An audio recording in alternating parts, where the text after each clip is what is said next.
it'll say we're recording. There we go. It comes up in the top left-hand corner, and it means that it doesn't clog up our computer, which is great because it goes straight there. So welcome everybody. I'm going to be relying very much on Margaret Wilmot. We're recording. Yeah, bear with me a second. I've got to close that means down. it doesn't clog. Okay, otherwise you hear me twice.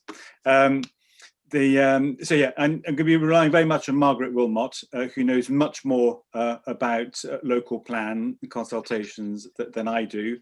But to be honest, I think we're all floundering a bit because the process appears so complicated, but it's also so important because it's our only opportunity really, or our main opportunity to have a say about the future of Wiltshire, Salisbury, Amesbury, or whatever.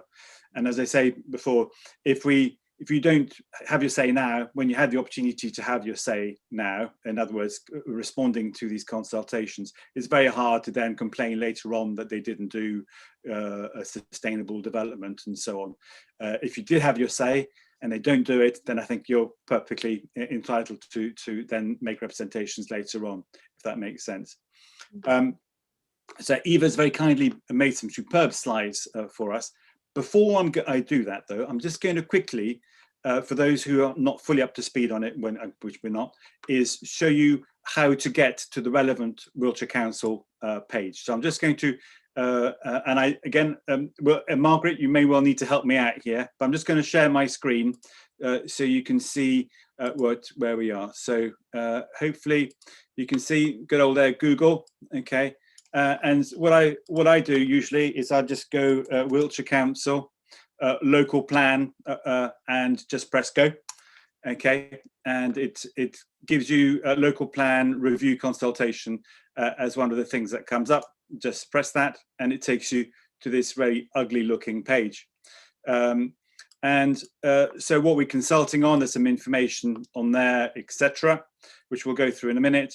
How to respond. Some information there also, and then there's these various different bits and bobs and elements of it. There's 90 odd different bits to this, but the majority is divided up into towns. So if you want to have a look at the Salisbury plan, you click on that, and then you get planning for Salisbury. So again, you click on that plus button to get you the general overview. You can then download or open up the planning for Salisbury or the site selection map. So you can, these elements here. There's an interactive portal map, which I found absolutely useless. I don't know if anybody's had any success with it, but it didn't work for me. And then there's, this is where you can do your response electronically if you want to, but bear in mind that if you don't complete it, you can't save it. So you can either do it in one setting or you'll lose it. Okay, so there's no way of half filling it in, saving it in. So what a lot of people will do is to download the form from here and then send it to the address shown on the form. Let's have a quick look. Well, if I download that, it'll open up a Word document, but basically is a form that you fill in and send off to the email address that's on the form. Margaret, have I got that back right? Is there anything more I need to say on that? Yes, that's right, Christian. And the one thing I would add, I had a little experiment with the electronic comment form earlier today, and I've noticed that it doesn't allow you more than about 4,000 characters in the comments, which if you're like me and you tend to write quite a lot, doesn't actually cover things. So it's easier to use the Word form, I think, plus the fact that you can't save the comment form, which is really, really bad. These days, mostly you can save these things. And there's the email address, just seen it, so to send your Word document to. Yeah. The other thing about the Word document is it does encourage you to put your responses in text boxes. And once again, I found the text boxes do constrain the form. you know, you've only got space for so much, and if you expand the text box, you overwrite the next question. It's a bit pathetic, really. So I just went through and deleted all the text boxes and just put the comments in the Word document. But whether that's allowed or not, I don't know. But Okay. there we are. Yeah. It's all the kind of stuff that we need to feed back, and I think you know they'll need to change the way they're doing the consultation. I think I'm a cynic, designed to limit what you say. Yeah, well, exactly. I'm a cynic as well. I think it is designed to limit what you say, and it's also designed to be too complicated for the mere mortals among us to understand. I think. And I don't think it's a Wiltshire form. I think it's a standardised government form that Wiltshire have changed. Just put Wiltshire in over whatever it is. Yeah. So Sarah's got a comment. Yep, Sarah. Yes, I notice on slightly further down, there's a live consultation. Does that mean there's the opportunity for us to get together, presumably on Zoom, and actually put questions directly without being constrained by forms? I've got a feeling they've come and gone. They've come and gone. They've come and gone. Mm. So they weren't that helpful. They're the dates. So 26th of January was the last one, or 28th of January, looks like. So again, you know, were we aware that back in January they had these consultation event? I didn't, to be honest, but there we go. But it doesn't get away from the fact that this is really, really important. So we're going to have to respond. We've got still. Now let me get the slides up for the lovely slides that that Eva's put together. Lovely. So here we go. Is that coming through all right? Yeah, hopefully. Yeah. Look at that. So we're going to do introductions. We've done that. Where to find the information. I'll give a little bit more information on that. Thoughts on the local plan, which I'm going to hand over to Margaret for. And then we're going to kind of break out into little breakout rooms again, just to kind of thrash out any kind of finer details. And then we'll do a feedback session afterwards. So look at that. I skipped through that lovely photo. Let's have a look. So there's the email address. We're going to put this on the website, won't we, Eva? The slides? I think so. Yeah, this can go on the website. Yeah. So there's the link if you need it. When to respond by. So the deadline is by 5 p.m. on Monday, the 8th of March. So we ain't got long. And I would just say that the website says the deadline is the 9th of March, just to confuse things. But one has to assume it's probably the earlier of the two dates. I have actually emailed them today to say, what do you mean the deadline is if you've got two different dates in two different places? But yeah, no responses yet. No. Okay. And why? Well, it's determining the future of Wiltshire. We want and Salisbury. If we want us to have a sustainable future, we have to input. So, Margaret, I'm going to move over to you now because this is more in the detail, and you're much better at the detail. And then, if people got comments or just want to kind of interject in the middle, it's quite a small group. I think there's 12 of us or something. So do kind of put your hands up if you want to add to it or whatever. But Margaret, I'm going to hand over to you for. Yeah. Okay, thanks, Christian. Okay, I just want to say at the outset, I'm not an expert on this at all, and I find it one of the most complex consultations I've ever come across, and I've come across quite a few since I started getting involved in these matters. It really is. It doesn't appeal at all, this one. So we've got these are the 6 sections that you have on the website as well. The Emerging Spatial Strategy, which is quite a short document. Empowering Rural Communities, and I think someone was talking earlier about being from the Langfords. That's the sort of area I haven't covered very much in the comments, but you might want to look at the response form for that. Addressing Climate Change and Biodiversity Net Gain. That looks to be the document that's been put together by the climate change people at Wiltshire. So it has some good points to it, especially in relation to climate change, not so much in relation to biodiversity. And it does make it quite an interesting read. Each of those documents has a separate consultation form, but I think we come on to that afterwards. So we then got these supporting documents, of which, of course, I was very interested in the local transport review. Other people would have interest in different parts of those things. And as you'll notice, those documents that, well, they just go on and on, really. I mean, there's just no end to them. Across the whole consultation, we do have over 90 documents altogether, which I think is steep to expect people to read and to understand all of those. But obviously things like the consultation reports, they're probably just there for the record. They wouldn't really expect you to necessarily get to grips with those and to you know, or to make comments on them. The key things are probably those first 3 documents plus the key supporting documents, and then we come on to point 6, the separate documents for each of the areas. So there's documents that explain what development they're proposing to put in each of those areas.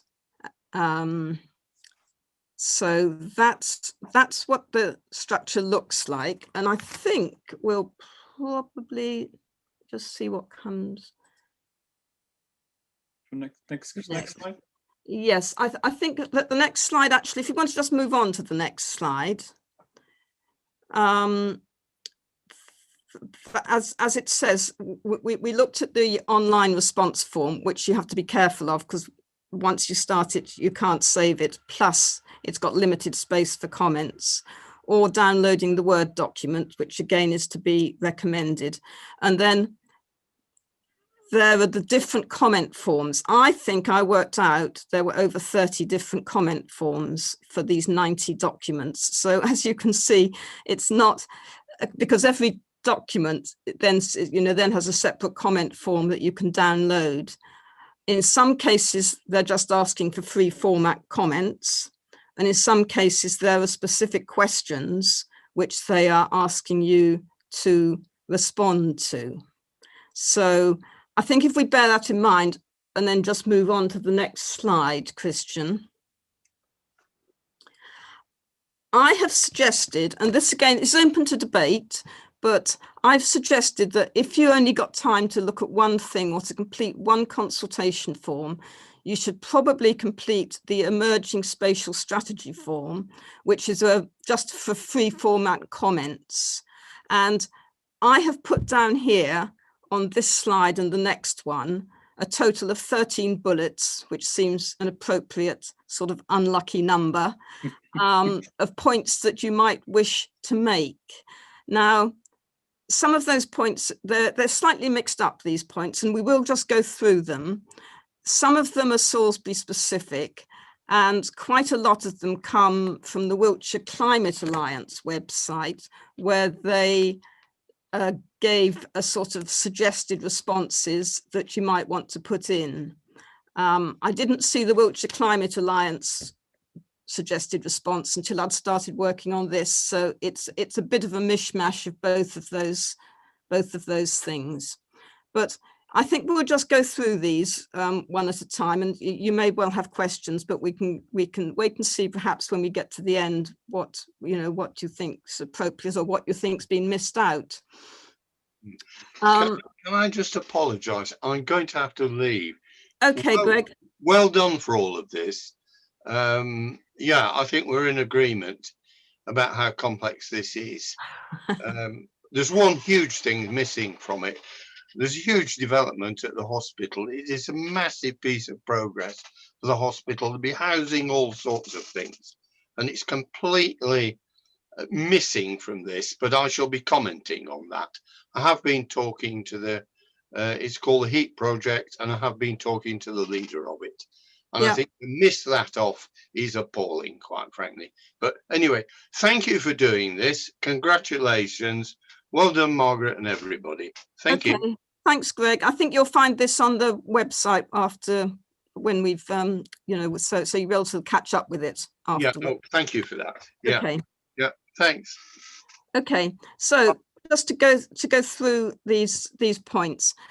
First off, they've actually put in more housing than they've been set. I mean, there's some debate over the housing target that's been set nationally anyway, but they've exceeded that by about 5,000 houses across the whole of Wiltshire. And I think one has to question quite why. They have been very remiss in terms of reducing carbon emissions, because although, as you know, Wiltshire declared a climate emergency, that's really a bit of a side issue as far as the plan goes. The document on climate change addresses some of the issues, but the rest of the plan has been written almost regardless of any climate change issues at all. You can just see that the one department is interested in climate change, and all the other departments, I think it's a bit like changing the direction of an oil tank, to be honest, and they are still set on their road-based out-of-town developments, greenfield sites, more of the same, etc. So, you know, it's not going to cut carbon emissions, that's for sure. So point 2 makes that point. And point 3 also, again, this is from the Wiltshire Climate Alliance suggestions, that it needs to include a calculation of the carbon footprint and contain targets for how these will be reduced, and how the developments that are proposed will help towards that reduction. Also point 4, that they need to protect the best and most versatile agricultural land. I think that particularly applies to some of the developments around Chippenham, where there's huge developments being proposed. They're going to lose some valuable agricultural land there.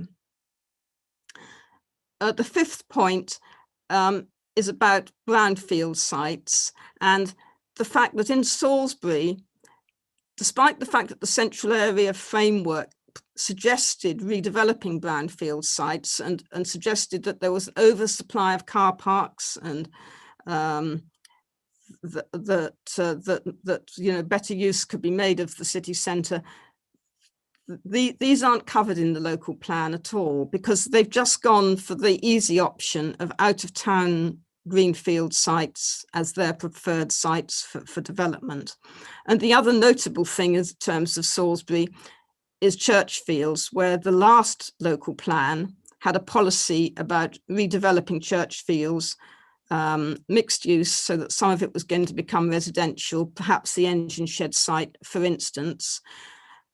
Of course, it was always going to be a problem to get that to happen, but rather than actually doing anything to address that problem, they've just evaded it by skirting around the issue, and have kind of just said that Churchfields will become more mixed business use. They haven't carried forward the plans from the previous policies, from the previous local plan.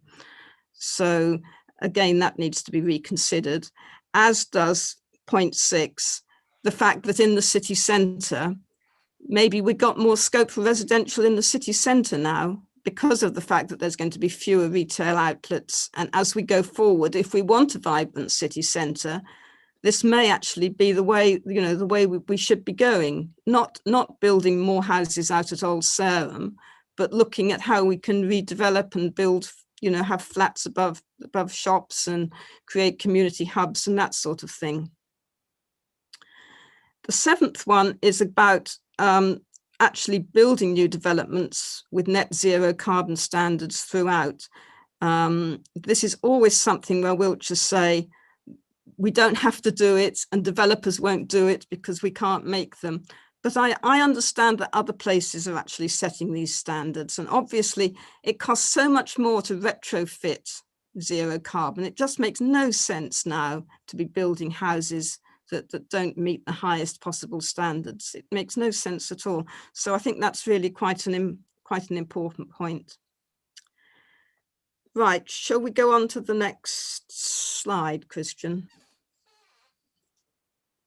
Okay, renewable energy generation. Again, that's something that Wiltshire have not, I don't think they mention in the current draft.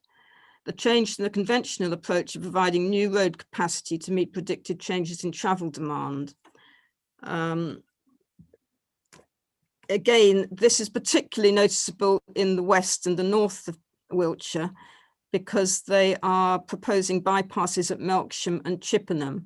And to justify those bypasses or to get the funding for those bypasses, there's thousands of houses being proposed up there. And of course, it's all going to just lead to more traffic and more out commuting and not really sustainable communities at all. So similar point 10, that we need to shift away from private vehicles to active public and shared forms of transport. Access and parking restrictions for private vehicles will help to create livable streets and ensure that sustainable modes are always the most convenient and affordable choice. So that's, again, rather forward thinking for Wiltshire, because they're still very committed to their car-based out-of-town developments. And the 11th point makes that point that although they're saying that highway schemes have a low priority, they're actually suggesting spending over £300 million on road schemes and just 31.7 million on active travel, very little on public transport. It's a little bit biased towards transport, I'm afraid, this bit, because that's the area that I've been most familiar with. And also the railway schemes don't get a mention in the local plan review, despite the fact that only in 2019, Wiltshire backed the Swindon Wiltshire Rail study, which suggested new stations at Devizes Parkway, Porton and Wilton. But they haven't mentioned that in their transport review, and they've just devoted themselves to their road schemes. So just the last point, the local plan is the best and last chance for Wiltshire Council to introduce a policy framework that comprehensively addresses the urgent need for material year-on-year reductions in carbon emissions in line with the Council's democratic and legislative obligations. Current proposals for the local plan must be completely rewritten on this basis. So that's what we say. Can't remember now what's coming up next. Oh, okay. Right. I've suggested that those basic points could go on the emerging spatial strategy form, because that's the easiest place to put them. If you're tackling more than one of the consultation forms, some of them could go like on the Salisbury specific form or another form. It's just a matter of how much time you've got to get to grips with this. But it is particularly worth looking perhaps at the climate change comment form, because that's got some very specific questions. And the people I was talking to, John and Camilla, in the breakout room, who are looking at provision for biodiversity and swifts, this is the sort of place you need to put specific comments about those sort of things. Or if you've got an interest in renewable energy generation or building standards, this is, it looks like they are genuinely interested to get answers to questions here that might help them build a better plan. So I would encourage you to have a look at this if you've got the time, and particularly if you've got a special interest in one of those areas. Okay, and then the next slide, I think, is the Salisbury Principal Settlement. Okay. In fact, looking at Wiltshire as a whole, Salisbury gets off quite lightly in terms of development, mainly because there's so many houses in the pipeline already with the development at Long Hedge and St. Peter's Place. So the only housing sites that are proposed are these three here: the northeast of Old Sarum, which is right on the the edge of Old Sarum, almost as I think Jill has pointed out, heading towards Amesbury, in fact. Then there's north of Downton Road, which is the site, slightly controversial, especially for people in Harnham, and south of Downton Road, which I think actually Greg has gone now, but I think that's the site relating to the heat project, possibly, that Greg was talking about. So particularly if you've got, mainly the principal settlement comment form is about the housing. So if you've got comments on those sites particularly, or about the brownfield targets and that sort of thing, then this is the form for you. But it does ask specific questions mostly rather than free format comments. So that, again, just to stress again, this is just my take on things, and other people have done things different ways. And I know, you know, everybody's, I mean, other people's views are obviously equally as valid as mine. I'm not an expert in this at all. So just that's my thoughts on those particular comment forms. Right. Next question. Yeah, okay, we probably have reached the end. I think we've reached the end of my thoughts on that. So it's a matter of you know, what other people's thoughts on that, I think. We were thinking about moving, because we had 26 people on the thing, of breaking out into breakout rooms. But in a way, seeing as we're recording it and we'd lose the recording if we split up into breakout rooms, and there's a manageable amount of people here, what do people think about just staying as we are and having a discussion amongst ourselves without going to breakout rooms? Is that all right? Yeah, good. So thank you very much, Margaret. That was really interesting, and you know, for those first time looking at this stuff, it definitely helps to kind of put it into perspective and so on. And what does seem to be clear is this left hand, right hand stuff. So we've got Ariane Crampton and the carbon reduction team working at Wiltshire Council that's doing a really good job in putting together some of that elements of that, but they seem to be totally at odds with some of the rest of the stuff. It's as if they're two different companies, you know, two different. So like I say, it's business as usual with some of all this building and so on, and how they're building out of town. You know, you're going to have a car if you're building out at Old Sarum to get into town. Really, you don't have to, but you know, it'll encourage more road use and so on. But anyway, I'll open it up to discussion. So, does anybody want to kind of ask any questions or make any points? Hands up or whatever. Mike. I just ask. I haven't read any of the documentation on it yet, but from what you've seen, Margaret, how much freedom of action has the council got, and how much is it tied to top-down government imposed? It must do X, Y, Z, and therefore this is its way of doing that. Certainly, thank you, Mike. Certainly, in terms of housing numbers, they reckon that they are constrained by what the government hands down to them. But as the point was made, they are actually then saying they want to build 5,000 more houses than what the government suggested.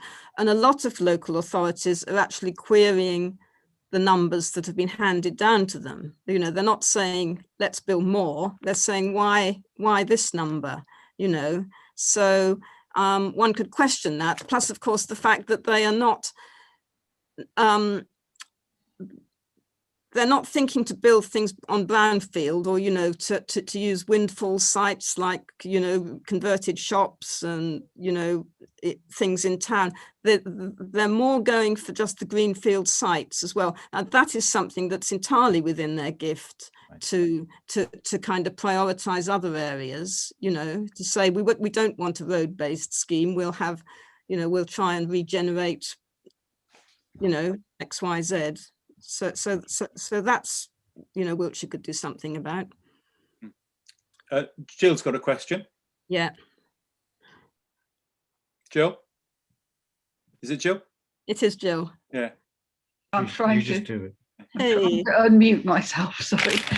In the context of Salisbury, in that respect, I don't know if you remember the Central Area Framework document that came out in January last year, Consultation. And in that, yes, that's the one. In that, they actually identified more than 1,000 homes that could be built on brownfield sites in Salisbury. That was on Salt Lane Car Park, Brown Street Car Park, and the Central Car Park, or the Maltings. Now, these figures have completely disappeared from the glossy brochure, which is now on the website, which purports to be the Central Area Framework after consultation.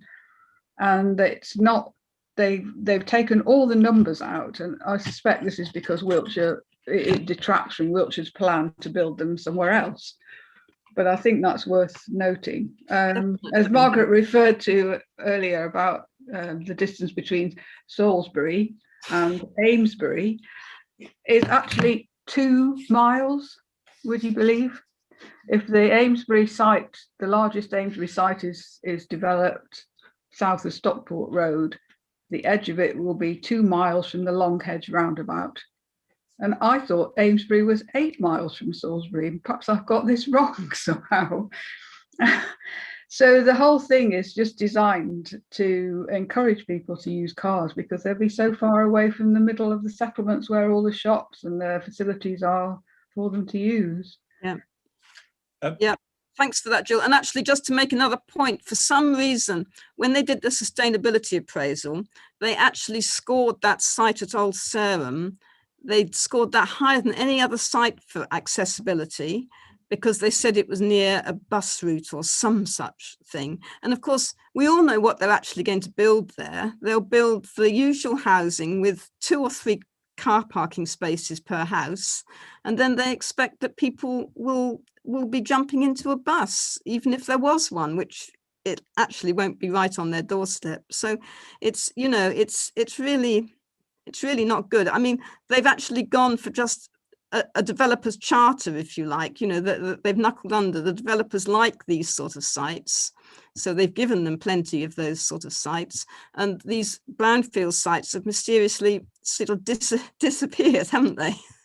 There we are.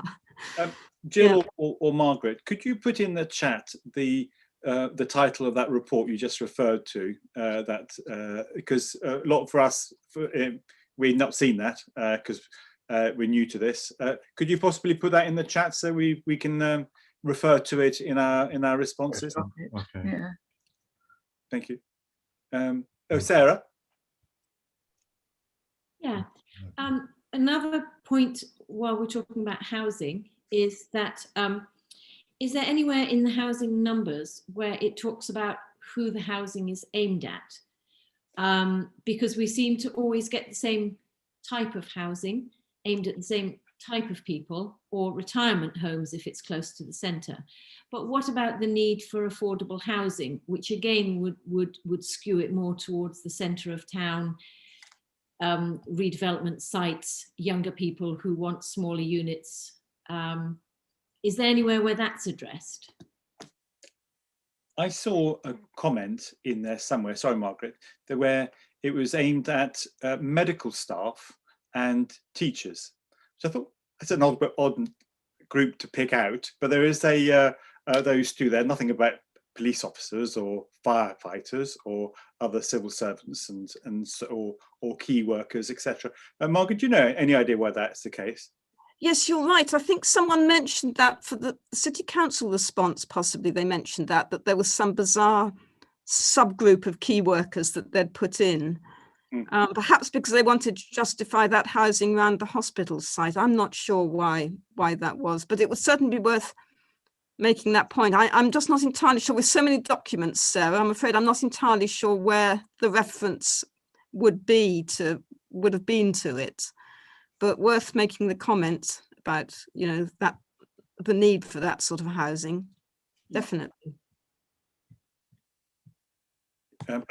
Caroline. Yeah, the heat project that was mentioned earlier, that was definitely affordable housing for medical staff, for people who were going to be at the hospital, and developing that and trying to keep young families staying in the area as well, because obviously that's where they'll get their staff from. And I suppose that could make sense if they're having to travel to hospital and it's next to a hospital and reduces carbon emissions and so on. So that some of that sort of makes sense, but it's a greenfield site or whatever. So yeah, but yeah, thank you, Caroline. Anybody else? Julie? Yeah, I just wondered how the council decides who to work with on development.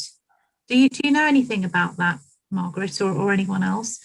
I mean, when we're talking about, you know, your point, Sarah, about or I think you made it, Margaret, about developers like this kind of approach, because it obviously brings the cost down to them. You know, who are these developers, and are we talking about the same companies every time, or is it put out fairly on a public tender, or I'm not sure how that works. So just interested, because I think there are some issues like in other areas as well that I'm starting to see. But yeah. No, definitely. I mean, they don't use the same company every time. You know, if you look at the developers around Salisbury, there's Persimmons and, oh gosh, I don't know all the other ones, but you know, that they all get a bit of a look in. And I think some of the sites like Long Hedge, I think, are split between developers as well. But I do know that there was an interesting, what can I say, at Wilton Hill, the UKLF site, when that was redeveloped, there was a great demand for an eco-village there, and a community land trust was formed to try and make for sustainable housing, and the local community were involved, and a lot of things were done to try and make that happen. And you know, at the end of the day, what happened was a developer got involved and took it over, and the community land trust got kind of sidelined. And we ended up with, instead of kind of affordable housing and things, we ended up with the sort of, the executive houses that developers like, especially in that sort of location. Yeah. So for some reason, it all seemed to go pear-shaped in terms of of the community getting what they wanted there. And Mark, I'm not sure the ins and outs, and I never quite understood it, but Wiltshire Council has got a house building arm or something called Stone Circle. They do. And Richard Kluwer and Bridget Wayman are both directors on the Stone Circle. And so, but they declare that as an interest every time it's discussed and so on. So, but I don't fully understand the connection between Stone Circle and Wiltshire Council, but in their terms of reference that they were given when Wiltshire Council set up Stone Circle, the standards for which they had to build was to level 4, not level 1. And I don't understand that. So Wiltshire Council we say, oh, if we're building houses, we're going to build them to really high standards, but they didn't set that in their terms of reference or whatever the articles were. It's slightly above me, but there's not odd goings on, but it's quite complex situation, and they don't set themselves the highest standards as they could do. Thanks for that insight. Yeah, that's just interesting. Thank you. Margaret, do you know the whole setup of that Stone Circle thing? No, I think it merits some further investigation, because a lot of it seems to, it's all a bit, I don't know, it just feels a bit underhand sometimes, some of it. But I don't know the ins and outs. I don't know if anybody does, because it's not really that open and transparent. Yeah. So there we go. But one thing that I'll be going on, and I think Margaret will be going on, is this is your opportunity to set carbon zero standards for your building. They will say we can't do that because the inspectors will look at the plan, and the inspectors being part of the government, and will say will not pass those plans if you insist that all new buildings are carbon neutral. But there are some councils which are setting in their plans carbon neutrality in new builds, and he will blame government for not allowing them to do this, that, and the other, which is absolute. There's an element of truth, but it's overcomable, and some other councils have overcome it. So why isn't Wiltshire? It tends to be, of course, you get the local plan review and in front of an inspector, and all the house developers turn up in force to argue that it's not viable to build houses if the standards are set above the government. And of course, they will argue that it's perfectly viable for people who can ill afford it to then retrofit at 5 times the price in 3 or 4 years' time. It's just ludicrous. But that's my view. Sorry, Jill, you got your hand up, and Eva after that. Yeah, it's just to mention that the plan is not scheduled to be adopted until 2023, by which time we're only 2 years away from the ban on central heating by gas. Yeah. And so all new houses, I don't see why all new houses that are built now shouldn't be fitted with proper 21st century standards. You know, including electric vehicle charging points and heating by air source or ground source, because when you're building the foundations, why don't you put in ground source heating? So the whole plan just doesn't account for that sort of reduction in carbon emissions that come from the use of the houses afterwards when they're built, because they have a life of what, 100 years, 50 at least.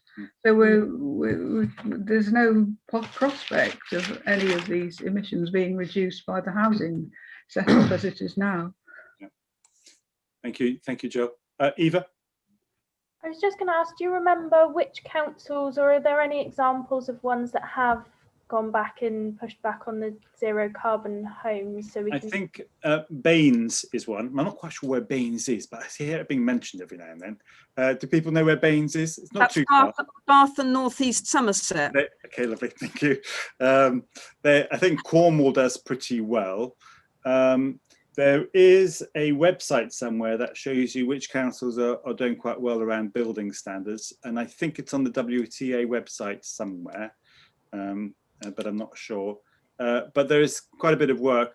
The WCA, so World Climate Alliance, is doing quite a bit of work of continually asking for the legal advice that they've received, that Wiltshire Council received, and saying what are the blockages for setting zero carbon standards for new builds. And we're going backwards and forwards and trying to get down to the kind of real nub of the matter, which is debatable. I think there's a lack of will, personally, amongst the cabinet anyway. Anybody got any other questions at all, or comments? Or yeah, Julie.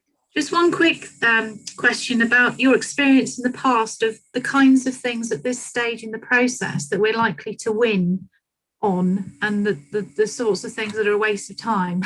You know, where some advice on that front, maybe. Yeah, that's a very good point, actually, because I think we are at quite an early stage in the process. So I think there's everything to play for at the moment, because, you know, we're still a way off producing a plan to put in front of an inspector, put it that way. So I'd just go for any comments that, you know, because numbers will matter. And of course, that all the consultation responses have to be recorded, and then the inspector is made aware of them. So it does really help if there's a large number of people that say this is unacceptable, or we have to build to these standards, or you can't do things like this. I mean, it will really help, I think, at this stage. So I'd go for it, but I'm not, you know, I'm not really familiar with this. I forget what it's called, a Section 17 consultation or something. I'm not really familiar with it, you know, quite how it'll work. So we're just, you know, we're just to see. But I'd be, you know, just go for putting in comments anyway. I think, you know, that's the message. Okay. Yeah. Sure. Thank you. I've just realised that I'd had the chat function turned off because we had a young person's meeting where we turned the chat function off. So if people were trying to chat and they could only do it to me, sorry about that. I've now made it public to anybody else. Eva? I would like to know, do you know if there's any, how are they approaching people who aren't online to respond to the consultation? Because my grandma just isn't online anywhere, and she would definitely have something to say about some of this, and it's just, how do I get her to respond? I think, you know, I think we all know the answer is anybody who's not online wouldn't have a clue, really. Has anybody actually seen much in the newspaper about this, in the journal and so on? Maybe, I don't know, you know, I just don't think it's been publicised enough. And as, but it could be, you know, but so Sarah and then Jimmy. Sarah? Yeah, just a quick one. I wonder if it's worth somebody from this group or WCA sending something to the journal. I know it'll probably be after the consultation ends on the 8th, but there's still time going forward for people to ask questions, I'm sure. And if the council aren't putting anything in there, it's probably worth us doing so. Yes, agreed. Anybody want to write to the journal? Anybody? I know Jimmy's really good at. Oh, Sarah, are you going to do that? Oh, I'll write a letter to the letters page at least. Yeah. That'd be good. That'd be good. I have actually written one for. I don't know if it'll get in, but for this week's journal, which does talk about the local plan and setting targets and things they're not doing. No, well done, Margaret. I didn't know you'd done that, so that's hopefully we'll highlight it a bit. Good. Jimmy, did you have your hand up earlier on? Yeah, only in the context of people like Jill and Margaret have lived this for weeks. Yeah. And I do not underestimate that in any way whatsoever. And the depth and the detail and the volume of documents which they've gone through, that is not something I want to do. And I know Wiltshire Climate Alliance have been trying to pull please correct me if I'm wrong, but trying to pull together some summary areas.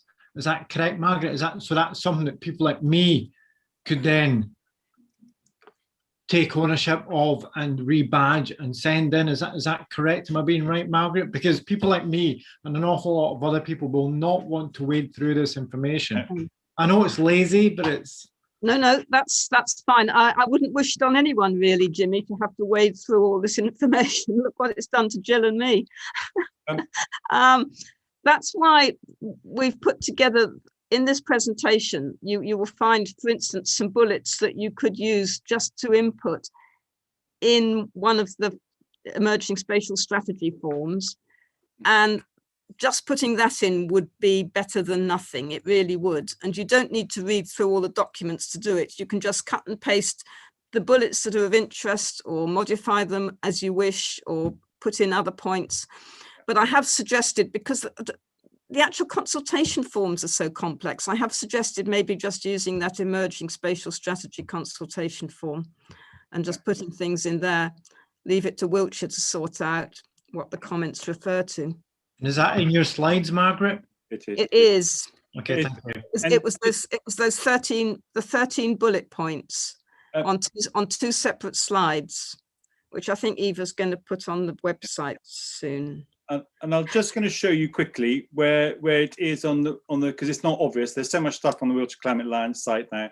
It does get a little bit confusing. So let me just share share the screen, and hopefully, so this is kind of my internet browser. So if you go to Wiltshire Climate Alliance, you'll get this, and then under interesting stuff, right down at the bottom of that drop-down list, you can see there's too much stuff on here these days. There's Wiltshire Council local plan consultations. So if I bring it back up again, go in there, and there you'll find some few words, etc. And not terribly obviously, I must say, there's a useful document here, or what should I say?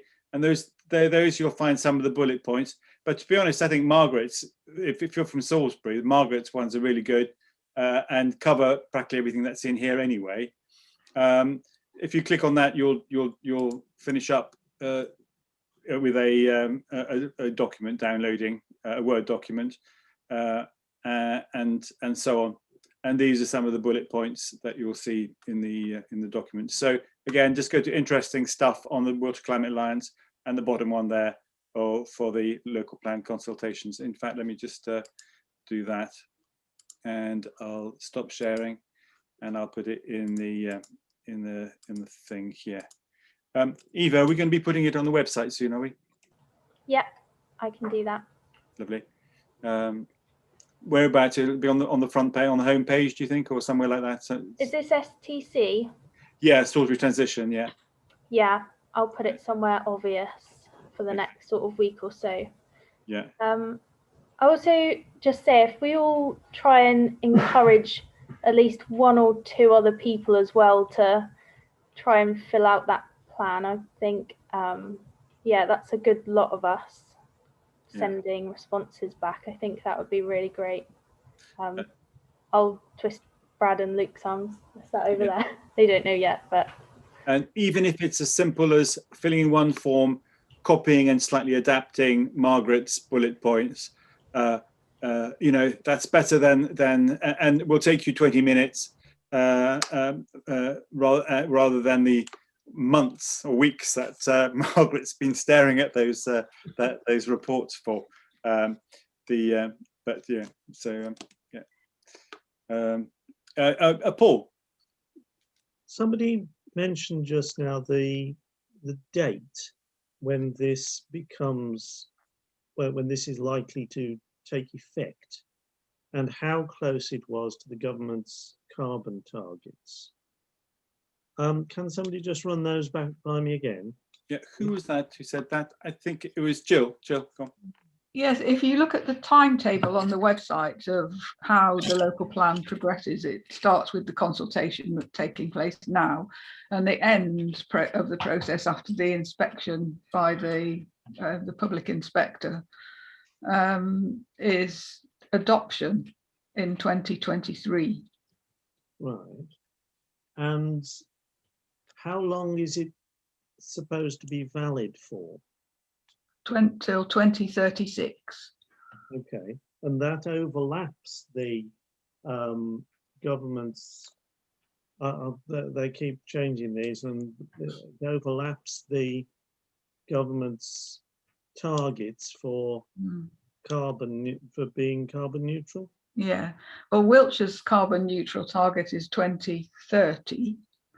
That gives them 7 years, and judging by present trajectories, we haven't got a hope, really. No hope. But I think that's an important point. That if they're planning something, nobody can ignore these carbon neutral targets now, or nobody can pretend they don't exist. And even if lots of people wrote in and said, wait a minute, you're planning for something, you're issuing a plan in 2023 that completely ignores something you're expected to do by 2030. That absolutely does seem a significant point. Good point. Yeah. Yeah, absolutely. It's anybody got anything else at all? Any other comments? Margaret, I think that was really helpful, and I'm really pleased. Can we say even if we all just do one here, that's 12 more forms going in with a kind of sustainability angle to it. I'm assuming and that. I can't. Do you know what? I don't think that many people are going to be responding to this thing because it's so it'll be weighted heavily towards environment. Hopefully, if we do all respond, but we'll see. So I'm just having a look. Was there anything else on our slides? Let me just go back to my slides and have a look. Share there. Let's have a look. Where were we? What was next? Discussion. And then, any other business? Was there any other business at all? Anybody? STC things. When is our next full members STC meeting, Eva? Quite. Very good question. Not sure. It'll be on the website. We'll let you know. Yeah, sorry, I should have been on that one. Good. All right. Well, thank you very much, everybody. Oh, did you want to say something, Jimmy? Or were you saying goodbye? Only your people in the park event. Yeah. Sorry, is it too soon for you to start making people aware of that? People in the park event is unlikely to go ahead on the 24th of March. We've got a steering group meeting tomorrow or the day after or something when we're making the formal decision. But looking at the guidelines from government, I think highly unlikely that we can go ahead. But what we are hoping to do is to do it on the 18th of September. because the Climate Coalition, so the national organisation, which is really professional, really good, are encouraging local groups to have festivals around the last couple of weeks of September on the run up to COP26. Yes. So it'll be a party in the park stroke COP26 festival. So that should be a bit fun, and that'll be our bit.